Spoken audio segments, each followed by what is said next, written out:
Hi hello friends, welcome back to my channel. ಬನ್ನಿ, ಇವತ್ತು ನಾನು ಮನೆಯ ಮುಖ್ಯವಾದ ದ್ವಾರ ಅಂದರೆ ಮನೆಯ ಬಾಗಿಲಲ್ಲಿರುವ ಹೊಸ್ತಿಲಿನ ಬಗ್ಗೆ ಕೆಲವೊಂದಷ್ಟು ಮಾಹಿತಿಗಳನ್ನ ತಿಳಿಸ್ತೀನಿ. ಈಗಿನ ಕಾಲದಲ್ಲಿ ಬ್ಯುಸಿ ಆಗಿರೋ ಈ ಲೈಫ್ಗೆ ಯಾರು ಕೂಡ ಇದ್ರ ಬಗ್ಗೆ ಜಾಸ್ತಿ ಅತಿ ಹೆಚ್ಚಾಗಿ ತಲೆನೂ ಕೂಡ ಕೆಡಿಸ್ಕೊಳ್ದೇ ಇರೋವಂತಹ ದಿನ ಆಗಿದೆ ಅಂತಲೂ ಕೂಡ ಹೇಳ್ಬೋದು. ಮನೆಗೆ ಬಾಗಿಲು ಎಷ್ಟು ಮುಖ್ಯನೋ ಬಾಗಿಲಿಗೆ ಹೊಸ್ತಿಲು ಕೂಡ ಅಷ್ಟೇ ಮುಖ್ಯ ಅಂತ ಕೂಡ ಹೇಳ್ಬೋದು. ಹಾಗೆ ಶಾಸ್ತ್ರದ ಪ್ರಕಾರ ಹೊಸ್ತಿಲಲ್ಲಿ ಲಕ್ಷ್ಮಿ ನೆಲೆಸಿರ್ತಾಳೆ ಕೆಳಗಡೆ, ಹಾಗೆ ಮೇಲ್ಗಡೆ ಗೌರಿ ಮಾತೆ ಕೂಡ ನೆಲೆಸಿರ್ತಾಳೆ. ಆದ್ರಿಂದ ಅದನ್ನು ಯಾವಾಗಲೂ ನಾವು ಶುದ್ಧವಾಗಿ ಇಡಬೇಕಾಗತ್ತೆ. ಅದನ್ನು ನಾವು ಹೇಗೆ ಶುದ್ಧವಾಗಿ ಇಡಬೇಕು ಅಂದರೆ, ಯಾವಾಗಲೂ ಪೊರ್ಕೆಯಿಂದ ನಾವು ಅದನ್ನು ಶುದ್ಧಗೊಳಿಸಬಾರ್ದು. ಒಂದು ವಸ್ತ್ರವನ್ನು ಅಥವಾ ಬಟ್ಟೆಯನ್ನು, ಶುದ್ಧವಾಗಿರೋ ಬಟ್ಟೆಯನ್ನು ತಗೊಂಡು ಅದನ್ನು ಒರೆಸಿ ಅಥವಾ ನೀರಿನಲ್ಲಿ ತೊಳೆದು ಅದನ್ನು ಚೆನ್ನಾಗಿ ರಂಗೋಲಿಯನ್ನು ಹಾಕಿ ಅದಕ್ಕೆ ಹೂವು ಹಾಗೂ ಅರಿಶಿನ ಕುಂಕುಮವನ್ನು ಇಟ್ಟು ಪೂಜೆ ಮಾಡಬೇಕು ದಿನನಿತ್ಯ. ಹಾಗೆ ನಾವು ಹೊಸ್ತಿಲ ಬಳಿ ಯಾವುದೇ ಕಾರಣಕ್ಕೂ ಕೂತ್ಕೊಬಾರ್ದು. ಕೂತ್ಕೊಂಡು ಮುಸ್ಸಂಜೆ ಸಮಯ ಅಥವಾ ಯಾವುದೇ ಸಮಯದಲ್ಲಾದರೂ ಅಷ್ಟೇ ತಲೆಯನ್ನು ಹೊಸ್ತಿಲ ಬಳಿ ಕೂತ್ಕೊಂಡು ತಲೆಯನ್ನು ಯಾವುದೇ ಕಾರಣಕ್ಕೂ ಬಾಚ್ಕೋಬಾರ್ದು. ಹಾಗೆ ಮಕ್ಕಳು ಅಕಸ್ಮಾತಾಗಿ ಹೊಸ್ತಿಲ ಮೇಲೆ ನಿಂತ್ಕೊಳ್ಳೋದು ಅಥವಾ ಚಪ್ಪಲಿ ಹಾಕ್ಕೊಂಡು ನಿಂತ್ಕೊಂಡವಾಗ ಮಕ್ಕಳಿಗೆ ಯಾವುದೇ ಕಾರಣಕ್ಕೂ ಗೊತ್ತಾಗಲ್ಲ. ನಾವು ಅಂಥ ಸಮಯದಲ್ಲಿ ಮಕ್ಕಳನ್ನು ಕೆಳಗಡೆ ಇಳಿಸ್ಬೇಕಾಗತ್ತೆ. ಆ ಥರ ಹೊಸ್ತಿಲಿಗೆ ಮೇಲೆ ನಿಂತ್ಕೊಳ್ಳೋದ್ರಿಂದ ಲಕ್ಷ್ಮೀ ದೇವಿ ಕೋಪ ಮಾಡ್ಕೋತಾರೆ. ಹಾಗೆ ಹೊಸ್ತಿಲ ಬಳಿ ಯಾವುದೇ ಕಸದ ಡಬ್ಬಿ ಅಥವಾ ಕಸಗಳನ್ನ ನಾವು ಯಾವುದೇ ಕಾರಣಕ್ಕೂ ಇಡಬಾರ್ದು. ಹಾಗೆ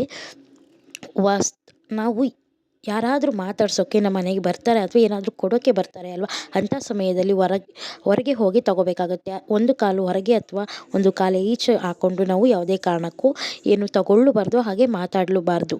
ಇಲ್ಲ ಅವರನ್ನು ಒಳಗಡೆ ಕರೆಸಿ ಕೂತ್ಕೊಂಡು ಮಾತಾಡಬೇಕು ಅಥವಾ ತಗೋಬೇಕು, ಇಲ್ಲ ನಾವು ಹೊರಗಡೆ ಹೋಗಿ ತಗೋಬೇಕು ಅಥವಾ ಮಾತಾಡಬೇಕಾಗತ್ತೆ. ಅಕಸ್ಮಾತ್ ನಾವು ಆ ಥರ ಏನಾದರೂ ಮಾಡಿದಾಗ ನಮ್ಮ ಮನೆಗೆ ದರಿದ್ರ ಹೆಚ್ಚಾಗುತ್ತೆ, ಬಡತನ ಕೂಡ ಹೆಚ್ಚಾಗುತ್ತೆ.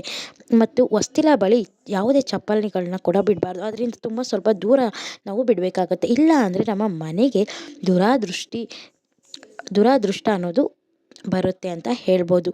ಈ ಥರ ನಾವು ಈ ಕೆಲವೊಂದಷ್ಟು ನಿಯಮಗಳನ್ನ ಪಾಲಿಸಿದಾಗ ತಾಯಿ ಲಕ್ಷ್ಮೀ ದೇವಿಯ ಕೃಪೆಗೆ ಪಾತ್ರರಾಗಬಹುದು. ಇಲ್ಲ ಅಂದರೆ ನಾವು ಇದು ಯಾವುದನ್ನು ಪಾಲಿಸಲಿಲ್ಲ ಅಂದರೆ ನಮ್ಮ ಮನೆಯಲ್ಲಿ ಕಟ್ಟಿಟ್ಟ ಬುತ್ತಿ ಅಂತಲೇ ಹೇಳ್ಬೋದು ಬಡತನನ. ಆದ್ದರಿಂದ ನಾವು ಹೊಸ್ತಿಲಿನ ಬಗ್ಗೆ ಆದಷ್ಟು ಎಚ್ಚರವಾಗಿ ಗಮನ ಹರಿಸಬೇಕಾಗತ್ತೆ.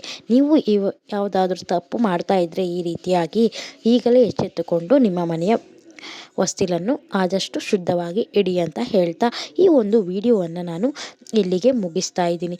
ನಾ ಹೇಳಿರುವ ಈ ಮಾಹಿತಿಯು ನಿಮಗೆ ಇಷ್ಟ ಆಗಿದ್ದರೆ ಒಂದು ಲೈಕ್ ಕೊಡಿ, ಹಾಗೆ ನಮ್ಮ ಚಾನಲ್ನ ಸಬ್ಸ್ಕ್ರೈಬ್ ಮಾಡಿ, ಹಾಗೆ ಪಕ್ಕದಲ್ಲಿರೋ ಬೆಲ್ಲೈಕನ್ನ ಕೂಡ ಪ್ರೆಸ್ ಮಾಡಿ ಆಲ್ ಅಂತ ಕ್ಲಿಕ್ ಮಾಡಿಕೊಂಡ್ರೆ ನಾನು ಹಾಕೋ ಎಲ್ಲ ನೋಟಿಫಿಕೇಷನು ನಿಮಗೆ ಬರುತ್ತೆ ಅಂತ ಹೇಳ್ತಾ, ನಿಮ್ಮ ಫ್ಯಾಮಿಲಿ ಫ್ರೆಂಡ್ಸ್ ಜೊತೆಗೂ ಈ ಒಂದು ಈ ಮಾಹಿತಿಯನ್ನು ಹಂಚ್ಕೊಳ್ಳಿ ಅಂತ ಹೇಳ್ತಾ ಇದ್ದೀನಿ.